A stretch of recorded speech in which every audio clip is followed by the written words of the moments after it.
பாஜக நிர்வாகி ஜாமீன் மனு மீண்டும் தள்ளுபடி செய்யப்பட்டுள்ளது. பாஜக நிர்வாகி அகோரத்தின் ஜாமீன் மனுவை இரண்டாவது முறையாக தள்ளுபடி செய்து சென்னை உயர்நீதிமன்றம் உத்தரவு பிறப்பித்துள்ளது. அதனை அண்மை செய்தியாக பார்த்துக் கொண்டிருக்கிறோம். மேலும் இது தொடர்பான முழுமையான விவரங்களை செய்தியாளர் கிருஷ்ணமூர்த்தி வழங்க கேட்கலாம். கிருஷ்ணமூர்த்தி, இந்த வழக்கு குறித்த விவரங்களை பகிர்ந்துக்கும். வணக்கம். மிகவும் பழமையான மயிலாடுதுறை தர்மபுர ஆதீனத்தின் 27வது தலைமை மடாதிபதியாக இருப்பவர் ஸ்ரீலஸ்ரீ மாசிலமணி தசிக ஞானசம்பந்த பரமாச்சாரியார். இவரின் உதவியாளர் விருதகிரி என்பவர் மயிலாடுதுறை காவல்துறை கண்காணிப்பாளருக்கு புகார் மனு ஒன்றை கடந்த பிப்ரவரி 21ஆம் தேதி மனு அளித்திருக்கிறார்.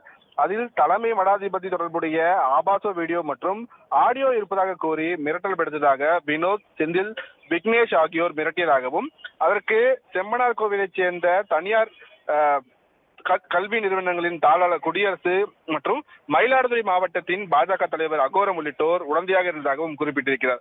இந்த வழக்கில் கடந்த மார்ச் மாதம் கைது செய்யப்பட்ட அகோரம் ஏற்கனவே ஜாமீன் கோரி சென்னை உயர்நீதிமன்றத்தில் மனு தாக்கல் செய்திருந்தார். அந்த மனுவை தள்ளுபடி செய்யப்பட்ட நிலையில் ஜாமீன் கோரி இரண்டாவது முறையாக சென்னை உயர்நீதிமன்றத்தில் அகோரம் தரப்பில் மனு தாக்கல் செய்யப்பட்டுள்ளது.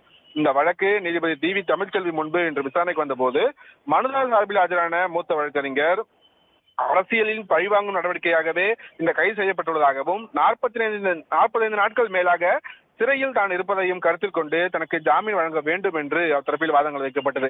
காவல்துறை தரப்பில் ஆஜரான வழக்கறிஞர் இந்த வழக்கில் சம்பந்தப்பட்ட மேலும் சில குற்றவாளிகள் இன்னும் தலைமறைவாக உள்ளதாகவும் அவர்களிடமும் விசாரணை நடத்த வேண்டியுள்ளதாக அகோரத்திற்கு ஜாமீன் வழங்கக்கூடாது என்று எதிர்ப்பு தெரிவித்து வாதிட்டார்.